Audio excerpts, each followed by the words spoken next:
मेरे दोस्त ब्लॉगिंग से कितना पैसे कमाया जा सकता है, आप थोड़ा सा अनुमान लगाइए। मैं आपको एक ऐसे शख्स से मिलाने वाला हूं जिनकी आप पहले अर्निंग देखिए। इनकी आप एक दिन की अर्निंग थोड़ा दिखाइए तो।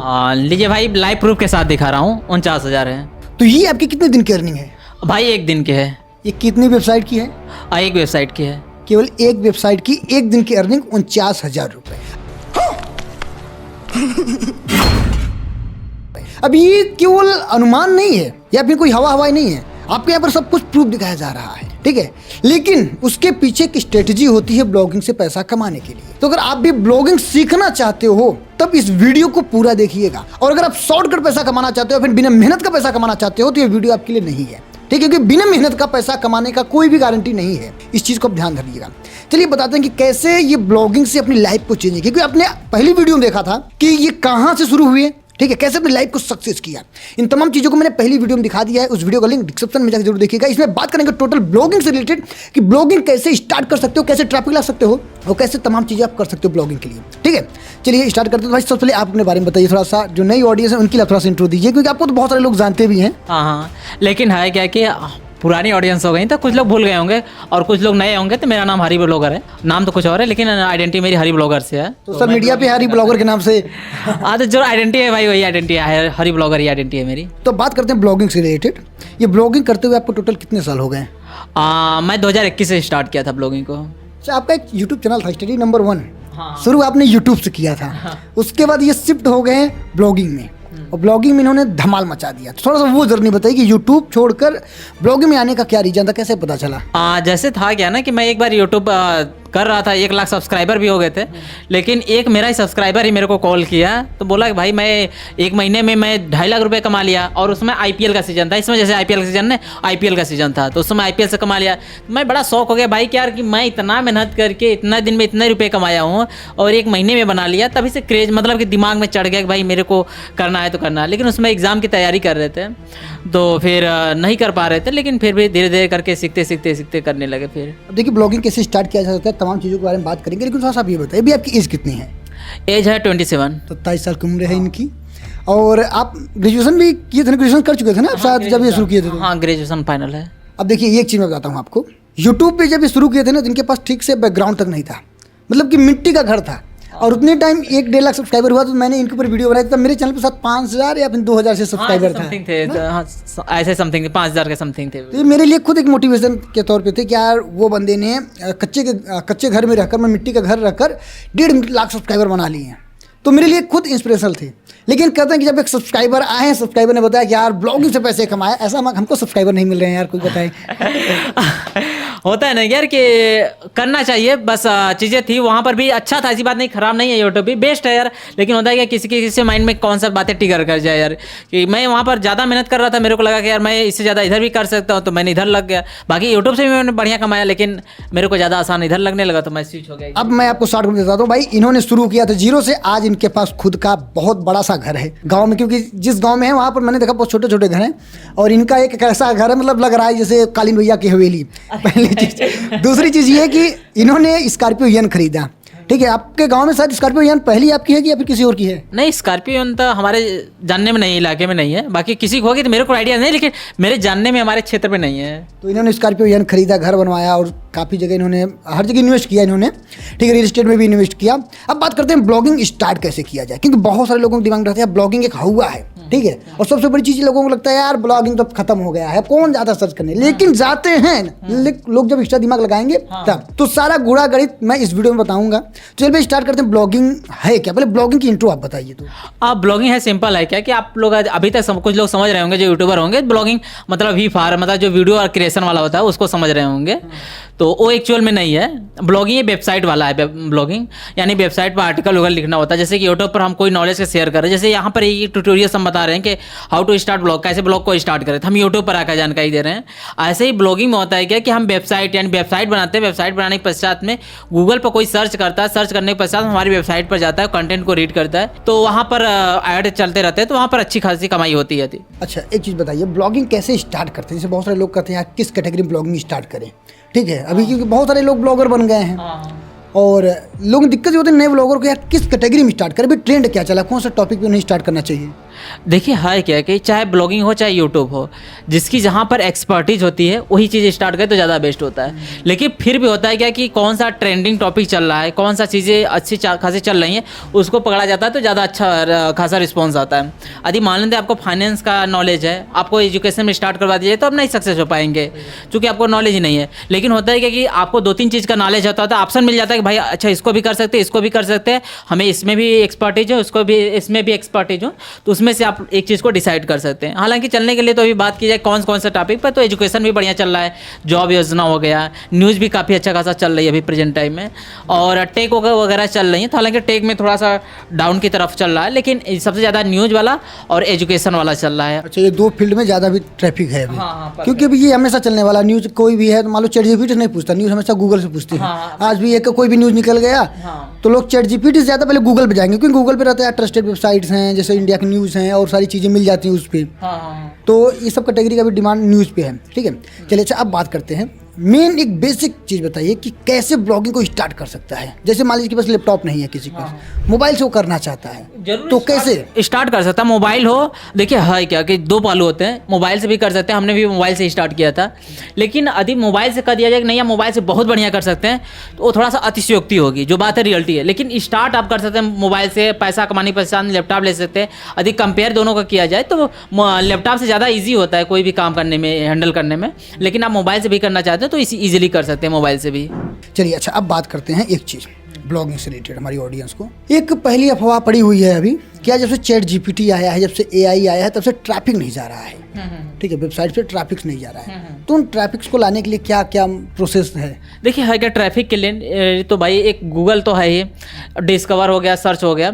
लेकिन यदि आप सोशल मीडिया का भी सहारा लेकर लाना चाहेंगे तो बहुत ईजिली ला सकते हैं। जैसे आपके पास फेसबुक अकाउंट हो गया, इंस्टाग्राम अकाउंट हो गया, यूट्यूब चैनल है, तो यहाँ से भी आप ट्रैफिक को डाइवर्ट कर सकते हैं। यदि मानते हैं जो आउट ऑफ कंट्री है, जैसे तो टिकटॉक हो गया, ये सब स्नैपचैट हो गए, तो स्नैपचैट तो इंडिया में भी है लेकिन टिकटॉक ज़्यादा बेस्ट होता है आउट ऑफ कंट्री के लिए, तो वहाँ से भी ट्रैफिक को डाइवर्ट कर सकते हैं। बाकी गूगल डिस्कवर तो बेस्ट है ही, गूगल से आ सकता है। अच्छा, अब हमको एक बात बताइए, जैसे मान लो कोई अगर ब्लॉगिंग स्टार्ट करना चाह रहा है, उसके पास वो ये डोमेन होस्टिंग ये कहाँ से ले, वो कैसा मतलब कैसे वो डिसाइड करे कि मुझे ये वाला प्लान लेना चाहिए, ये वाला लेना चाहिए, कैसे वो डिसाइड करे?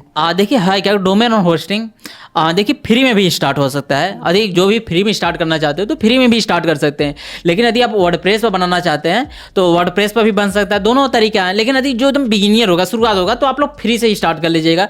एक गूगल पर सर्च कर लीजिएगा blogger.com की वेबसाइट आएगी, वहाँ पर आपको एक सब डोमेन मिल जाएगा, blogspot.com करके मिलता है। तो वहाँ से आप सीख सकते हैं, बहुत अच्छा पैसा नहीं कमा सकते, सीख सकते हैं कि हाँ क्या होता है, कैसे होता है। लेकिन आपके पास जैसे थोड़ा बहुत पैसा आ जाए, 200-300 आ जाए, तो फिर आदि आपके पास 200-300 का बजट है तो आप डोमेन ले सकते हैं। 100 रुपये का भी डोमेन मिल जाता है, .online हो गया, .in हो गया वगैरह, तो 100 रुपये का डोमेन ले सकते हैं। फिर आप ब्लॉगर से कनेक्ट करके वहाँ से भी कर सकते हैं। यदि नहीं लगता है नहीं आप हम डोमेन और होस्टिंग थोड़ा सा आपके पास में और बजट है, ज़्यादा हम प्रोफेशनली स्टार्ट करना चाहते हैं, तब वही आप 1500 से 2000 रुपये इन्वेस्टमेंट करना होगा 1 साल के लिए। तब फिर आप प्रॉपर एक डोमेन खरीदेंगे, एक होस्टिंग खरीदेंगे, वहाँ से सेटअप कर लेंगे। तो भाई देखिए, अगर आपको डोमेन और होस्टिंग खरीदना है तो लिंक डिस्क्रिप्शन में जाकर लीजिएगा। ये प्रमोशनल, ये एक तरीके से रेफरल अर्निंग है ये, ठीक है, क्लियर बताता हूँ। ठीक है, अब एक चीज़ बताइए हमको, जैसे मान लो वेबसाइट हमने बना लिया, टॉपिक भी हमने डिसाइड कर लिया, न्यूज़ पे डाले हैं, ठीक है। अब हम स्क्रिप्ट लिखने के लिए खुद का इस्तेमाल ज़्यादा करें या फिर ChatGPT वगैरह का इस्तेमाल करें, AI का इस्तेमाल करें, कौन सा बेटर रहेगा? अब देखिए है क्या है कि यदि मान खुद से जो लिखा रहता है उसको ChatGPT बीट नहीं कर सकता। जो रियलिटी है भाई, अब खुद से लिखना एक ज़्यादा ही अपने अंदर आर्ट होता है, कला होती है भाई। तो यदि प्रेफरेंस दीजिए खुद से लिखने का। यदि आप ChatGPT का सहारा ले रहे हैं तो जैसे कोई भी नॉलेज है ना, तो उसको आप ChatGPT में डालिए, डालने के पश्चात में उसको कॉपी करिए, कॉपी करने के पश्चात जो हार्ड वर्ड है, हमेशा जो भी कोई भी AI लिखता है ना, तो भाई ऐसे ऐसे प्रोफेशनल वर्ड वो यूज़ करने लगता है, तो उस प्रोफेशनल वर्ड को हटा करके वहाँ पर सिंपल लैंग्वेज में मतलब कि उसको यूज़ करने का प्रयास करिए। सही बात है। जैसे भाई ChatGPT से बोलो, कोई हिंदी में बोल दो कुछ चीज़ तो इसे निलंबित शब्द बोल देता है, निलंबित हो जाए, विभिन्नताएं बोल देगा, तो कुछ भी बोल देता है, बोलने लगेगा, तो वहाँ पर विभिन्नता है, तो वहाँ पर बोलना पड़ेगा कि इसे अलग अलग कर सकते हैं, अलग अलग प्रकार के लोग होते हैं, तो मतलब सिंपल लैंग्वेज में कर दीजिए तो ज़्यादा बेस्ट रहता है। क्योंकि ऑडियंस पढ़े तो उनके दिमाग में ये ज़्यादा हैवी ना लगे शब्द। उनको अगर ये सोचने में लगे, जैसे पहले हम लोग किताब पढ़ते थे निम्नलिखित प्रश्नों का, अब निम्नलिखित समझ में नहीं आता ये क्या है यार। वही ना, कुछ कुल मिला के कह लें कि आप AI से जानकारी निकलवाइए और उसको अपने शब्दों में लिखिए, तो चलिए हमारा स्क्रिप्ट हमारा जो रेडी हो गया। दूसरी चीज़ एक प्रॉब्लम आती है कि जो स्क्रिप्ट हम लिख रहे हैं वो प्रॉपर कितने वर्ड का लिखना चाहिए ताकि वो बढ़िया से रैंक करे, अपने लोगों को पढ़ने में भी आसान हो, ये बात है। कितने वर्ड तक नॉर्मल होना चाहिए? देखिए है क्या कि नॉर्मल तो मान लेते कि कोई भी टॉपिक आप लिख रहे हैं तो जितना वर्ड पे खत्म हो जाता है, आपकी बातें खत्म हो जाएंगी तो उतना ही बेस्ट रहता है कि अनवांटेड लिखना कोई जरूरी नहीं है। जैसे मान लीजिए एग्जाम्पल मान लीजिए कोई एक टॉपिक है, हाँ। ठीक है, कोई 200-300 वर्ड में ही लिख दिया, लेकिन वो मतलब ही नहीं रहेगा तब। तो वही नॉर्मल मतलब पूछ रहा हूँ कि कितने वर्ड का होना चाहिए ना कि यदि कोई नॉर्मल टॉपिक है तो उसको यदि आपका नहीं हो रहा है नहीं यार इतने मैंने पूरा जानकारी दे दिया तो बेस्ट है, लेकिन एक एवरेज में 1000 वर्ड का लिखेंगे तो ज़्यादा बेस्ट रहता है। और कोई भी टॉपिक लीजिए 1000 वर्ड तो वही जाता है। अब है क्या कि किसी का सवाल मान लेता है तो उसे एक लाइन में आंसर दे दें, तो ऐसा नहीं भाई, उसके पूरा डिटेलिंग में लिख दीजिए कि कोई भी यूजर आया तो उसके बारे में यदि ये चीज़ जानना चाह रहा है तो थोड़ा थोड़ा करके और भी उसके बारे में डिटेल में लिख देंगे तो ज़्यादा बेस्ट रहता है। एक प्रॉब्लम आती है नए ब्लॉगर्स को थीम के लिए। थीम आप कौन सा थीम यूज करते हैं? मतलब आपके हिसाब से कौन सा थीम ज़्यादा बेस्ट है, ये पेड वाला या फिर फ्री वाला या फिर उनका नाम वगैरह कुछ आप सजेस्ट कर दीजिए। हाँ क्या यार कि थीम के लिए तो भाई generate one of the best है, लेकिन आप ये एक्स्ट्रा भी बेस्ट ही है, दोनों बेस्ट है। और न्यूज़ के लिए तो न्यूज़पेपर थीम है, तो दोनों तीनों बेस्ट है। यदि आप ब्लॉग मतलब कि न्यूज़ वाली वेबसाइट बनाना चाहते हैं तो न्यूज़पेपर लगा दीजिएगा, यदि नॉर्मल वेबसाइट बनाना चाहते हैं तो जनरल प्रेस बना दीजिएगा, जनरल प्रेस। और योजनाएं के जॉब्स वगैरह बना रहे हैं तब फिर एक्स्ट्रा कर डाल दीजिए, कोई दिक्कत नहीं है। तो ये तीनों थीम आप ज़्यादातर यूज करते हैं? हाँ तीनों थीम यूज करता हूँ। चलिए भाई, हमारा स्क्रिप्ट रेडी हो गया, थीम भी हमने डिसाइड कर लिया, ठीक है। एक चीज़ और बताइए, जैसे होस्टिंग या फिर डोमेन वगैरह लेते वक्त, ठीक है, जैसे डोमेन जब खरीदते हैं तो ये जो डोमेन होता है उसको किस नाम से लें वो ज़्यादा रैंक करता है या फिर ये SEO वगैरह यूज़ किया जाता है रैंक कराने के लिए? देखिए है क्या डोमेन में ना आप जिस भी न्यूज़ से स्टार्ट कर रहे हैं, जैसे एक न्यूज़ से स्टार्ट कर रहे हैं तो न्यूज़ लगाइए, ज़्यादा बेस्ट रहेगा। योजना से स्टार्ट कर रहे हैं तो योजना उसमें डोमेन में रहना चाहिए। जैसे एग्जांपल बता देता हूँ, लोग कंफ्यूज हो जाएंगे। जैसे abpnews.com होता है, सरकारी योजना.com होता है। इनके कहने मतलब ये है कि जैसे जिस भी स्पेसिफिक टॉपिक पे है उसको आपकी डोमेन में होना चाहिए। जैसे मेरा यूट्यूब पे देखो रोहित राज मोटिवेशन, मतलब मोटिवेशन समझ आ रहा है कि मोटिवेशन वीडियो है। तो ऐसे ही जब भी आप कोई भी टॉपिक डिसाइड करिएगा तो आपके डोमेन में भी उस कैटेगरी का कीवर्ड भी होना चाहिए। जरूर, ताकि अंदर जो भी यूजर आ रहा है तो उसे देखने के पश्चात में डोमेन लगे कि हाँ भाई इसी से स्टार्ट किया गया। बाकी एकदम कंपलसरी नहीं है, आपको लगता नहीं यार मैं इसी नाम से स्टार्ट करूंगा, अपने नाम से स्टार्ट करूंगा, तो आपकी इच्छा स्वेच्छा तो स्टार्ट कर सकते हो, कोई दिक्कत है नहीं। लेकिन है क्या कि यदि आप चाहते ही नहीं मेरा इसी पे प्रोफेशनल वेबसाइट रहना चाहिए, कोई भी आए वेबसाइट पर विजिट करे देखने पर लग जाए कि हाँ वेबसाइट में क्या मटेरियल पड़ा हुआ है, तो आप उस नीश में डोमेन लेंगे तो ज़्यादा बेस्ट रहेगा। चलिए ये भी हो गया। अब एक बार एक प्रॉब्लम हो आती है लोगों को, जब वो मोनेटाइज के लिए भेजते हैं, जैसे अप्रूव कराने के लिए गूगल एडसेंस में, तो उनको प्रॉपर कितने कंटेंट को रेडी करके रख लेना चाहिए तब जाके वो मोनेटाइज के लिए भेजें ताकि उनका मोनेटाइज हो जाए? देखिए है क्या वैसे वेबसाइट मोनेटाइजेशन का कोई फिक्स क्राइटेरिया है नहीं। गूगल कभी भी नहीं फ्रंट में बोलता है भाई कि मैं एरो को इतना ही चाहिए तभी मैं मोनेटाइज करूंगा। लेकिन है क्या कि बस वो चीज़ देखता है कि आपकी वेबसाइट प्रोफेशनल है कि नहीं, आप वेबसाइट पर कंटेंट बढ़िया से प्रोड्यूस कर रहे हैं नहीं, वेबसाइट पर ट्रैफिक आ रही है कि नहीं आ रही है। यदि इन सब क्राइटेरिया को मीट करते हैं तो आपका वेबसाइट मोनेटाइजेशन हो जाती है। लेकिन ध्यान दीजिएगा कि आप बोलेंगे भाई कि क्या हम करें वेबसाइट में कि मोनेटाइजेशन हो जाए, तो एक जनरली देखा गया है, कोई ऐसा नहीं है भाई कहीं लिखा गया गूगल, जनरली देखा गया कि 20 से 25 आर्टिकल लिख देता है फिर भी मोनेटाइज नहीं होता है, तो कहीं कभी ना कभी 30-40 लिखना पड़ जाता है। तो एक फिक्स क्राइटेरिया नहीं है, लेकिन हाँ एक जनरली मैं बता रहा हूँ कि 20 आर्टिकल लिख दीजिए, आपका लगभग वो मोनेटाइज हो जाएगा। एक अनुमान है कि भाई 20 आर्टिकल होना चाहिए कम से कम, मिनिमम इतना होना चाहिए। अब जैसे एग्जांपल में बहुत सारे लोगों जैसे यूट्यूब पे ही है, किसी का 1 महीने मोनेटाइज हो जाता है, किसी का 2 साल लग जाता है। अब उसके काम करने के ऊपर डिपेंड करता है क्या कंटेंट दे रहा है, किस चीज़ से जो एल्गोरिथम है गूगल का वो इम्पैक्ट डाल रहा है आपके आर्टिकल से, वो इंपॉर्टेंट हो जाता है। जैसे आएगा कि आपने मान लेते 100 वेबसाइट को भेजा गया अप्रूवल के लिए, 100 वेबसाइट में 90 वेबसाइट 20-25 आर्टिकल में ही मोनेटाइज होकर आ जाएंगे। अब भाई 8-10 अपवाद हैं, अब क्या बोल सकते भाई उसमें 30-40 आर्टिकल डालना पड़ जाएगा आपको, तो उसका कोई फिक्स क्राइटेरिया है नहीं। लेकिन हाँ कि 20-25 आर्टिकल डाल दीजिए तो आपको मोनेटाइजेशन ऑन हो जाएगा। चलिए अच्छा, एक चीज़ हो गया। दूसरी चीज़ बताइए हमको कि जो ट्रैफिक वगैरह आते हैं, ठीक है, ट्रैफिक तो ज़्यादातर जैसे गूगल से आते हैं, गूगल का डिस्कवर है, उसमें एक प्रॉब्लम होती है SEO का।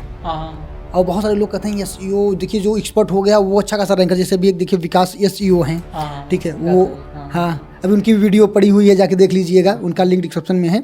उन्होंने पूरी SEO के बारे में पूरी डिटेल बताया था कि यार SEO होता क्या है, ठीक है। तो अब थोड़ा आप SEO के बारे में बताइए कि आपकी पर्सनल एक्सपीरियंस क्या है SEO के लेकर, कैसे जो नए व्यूवर हैं या फिर नए ब्लॉगर हैं वो कैसे SEO को बेटर कर सकें?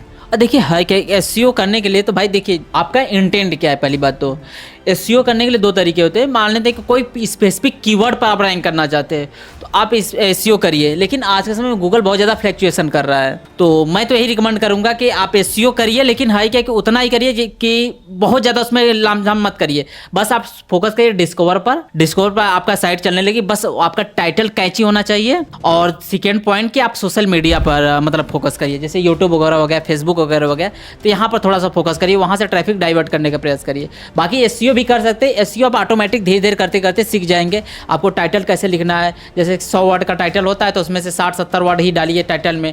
और जो कीवर्ड रिसर्च होता है जैसे एचआरएफ वगैरह हो गया, तो वहाँ से रिसर्च करके कीवर्ड को डाल करके एसईओ करिए। अच्छा, एसईओ करने के लिए कोई क्या कहते हैं उसको, प्लगइन वगैरह भी यूज होता है? हाँ, तो देखिए हाई क्या कि प्लगइन में तो रैंक मैथ यूज होता है, प्लगइन में योस्ट एसईओ भी है। वहाँ पर पूरा इंस्ट्रक्शन दे देता है कि आउट ऑफ 100 में मतलब उसका स्कोर रहता है कि 100 स्कोर है मेरा, तो उसमें से 90 कंप्लीट हो जाता है, 80 कंप्लीट हो जाता है। करीब करीब 80-90 कंप्लीट होता है तो समझिए कि आपका एसईओ कंप्लीट है।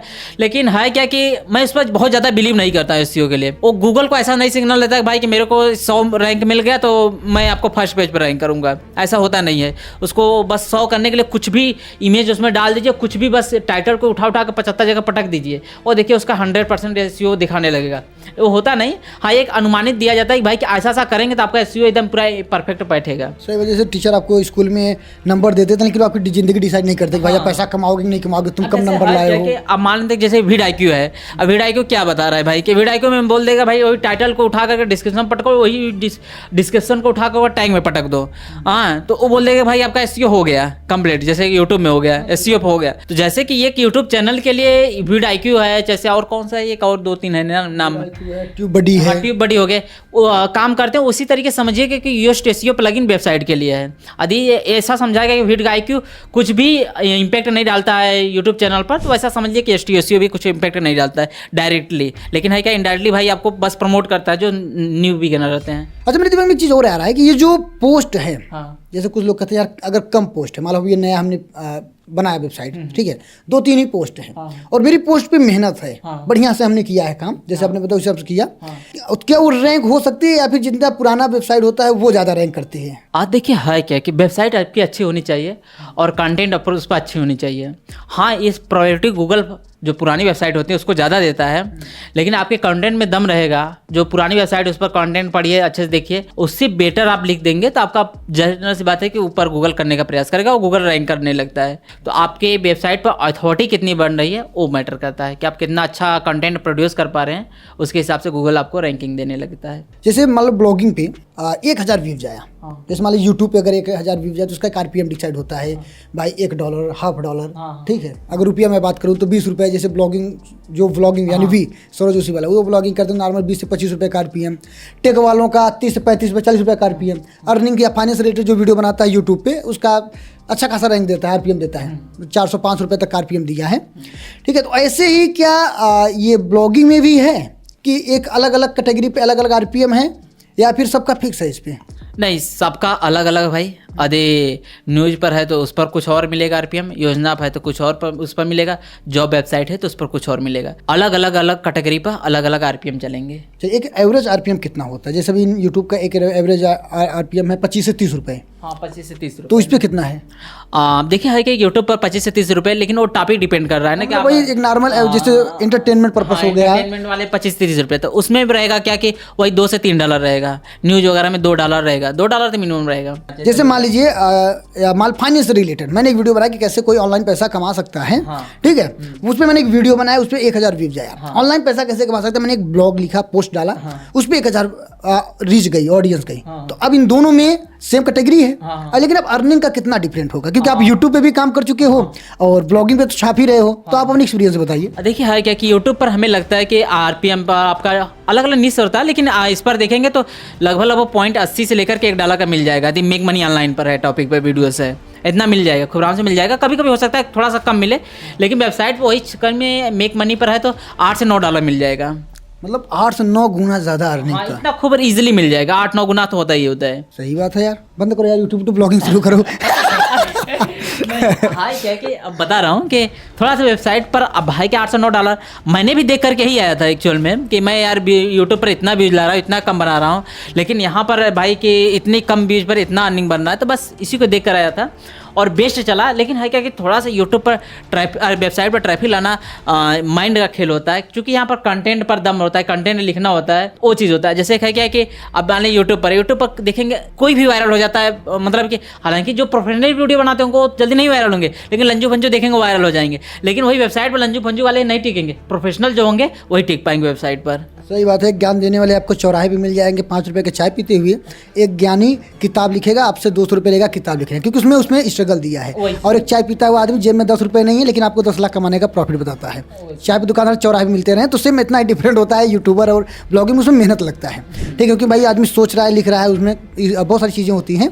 नहीं, यूट्यूब में भी मेहनत लगता है, लेकिन है क्या कि आज के समय में देखेंगे क्रिएटर देखेंगे ना, फालतू वाले बहुत से, मतलब कि वल्गर कंटेंट बना रहे हैं या किसी तरीके से बना रहे हैं, देखेंगे वीडियो मिलियन में, लेकिन वही आप प्रोफेशनल कंटेंट बना रहे हैं, बहुत अच्छा बना रहे हैं, तो उसमें व्यूज नहीं आते हैं। जैसे अब एग्जाम्पल में देखो, जैसे इंस्टाग्राम पे देखो, कच्चा बादाम का डांस कर 2-2 मिलियन फॉलोअर बना ली। हाँ। लेकिन अब ब्लॉगिंग में थोड़ी नहीं, आप कुछ भी दिखाओ, क्या लिखना ही पड़ेगा ना उसमें। आप दिखाई क्या, उल्टा उल्टा दिखाएंगे तो हटा देगा तुरंत। वहाँ प्रोफेशनल लोग टिक पाएंगे। हाँ, वहाँ के प्रोफेशनल, इसलिए वो उसका डिमांडिंग ज़्यादा होता है। तो और कुछ कम शब्दों में नए ब्लॉगर्स के लिए आप क्या कहना चाहेंगे? हाँ भाई, कंसिस्टेंसी से काम करिए, और है क्या कि आप गूगल के भी भरोसे रहिए और सोशल मीडिया से भी ट्रैफिक डाइवर्ट करने का प्रयास करिए। जैसे यूट्यूब हो गया, और जैसे कि मान लेते हैं टिकटॉक हो गया, स्नैपचैट हो गया, इधर से ट्रैफिक को डाइवर्ट करने का प्रयास करिए, ज़्यादा बेस्ट रहेगा। और बाकी डिस्कवर से भी आप फोकस करेंगे। मेरा डिस्कवर भी अच्छा चल रहा है, बाकी इधर भी चल रहा है अच्छा, सब जगह से अच्छा। अच्छा, आपकी ज़्यादा ट्रैफिक कहाँ से आती है? डिस्कवर से आता है या फिर सोशल मीडिया से आप लाते हो? हाँ देखिए, है क्या ट्रैफिक तो पहले मान लेते हैं इंडिया, परसेंटेज आप परसेंटेज नहीं बता रहा हूँ कि पहले तो इंडिया से आ रहा था, इंडिया से सोशल मीडिया से आ रहा है, लेकिन अभी प्रेजेंट टाइम में थोड़ा सा यूएसए डिस्कवर को ट्राई आउट कर रहा हूँ, तो वहाँ से अच्छा रिजल्ट मिल रहा है। तो यूएसए का आरपीएम भी ज़्यादा होगा? हाँ, आरपीएम ज़्यादा रहता है। यूएसए का करीब में $15 से $20 रहता है, $20 रहता है, डिस्कवर में न्यूज़ वाले में रहता है। तो वहाँ अमेरिका क्या कहता था? अमेरिका यही कहता था। तो आइए आपको, हाँ, तो आइए आपको वीडियो समझ में आ गई होगी। देखिए, जो ब्लॉगिंग है वो बहुत हवा भी नहीं है और बहुत आसान भी नहीं है। कम शब्दों में बताऊं तो जो इनकी पॉइंट ऑफ व्यू था, इन्होंने बताया कि अगर एआई भी आए आपको रिप्लेस नहीं कर पाएगा। कब तक? जब तक आप अपना यूनिक और अपना पर्सनल एक्सपीरियंस शेयर करोगे अपने टेक्स्ट में। लेकिन अगर आप हूबहू उसमें चैट जीपीटी या एआई से करोगे तो आप फ्लॉप हो जाओगे, नहीं चल पाएगा, कमाई की कोई गारंटी नहीं होगी। वैसे भी इस वीडियो का मकसद केवल मोटिवेशन पर्पज से था, आपको रूबरू कराना था, और बाकी अर्निंग की कोई भी गारंटी नहीं है। ठीक है, फिर मिलेंगे वीडियो में। बहुत बहुत धन्यवाद।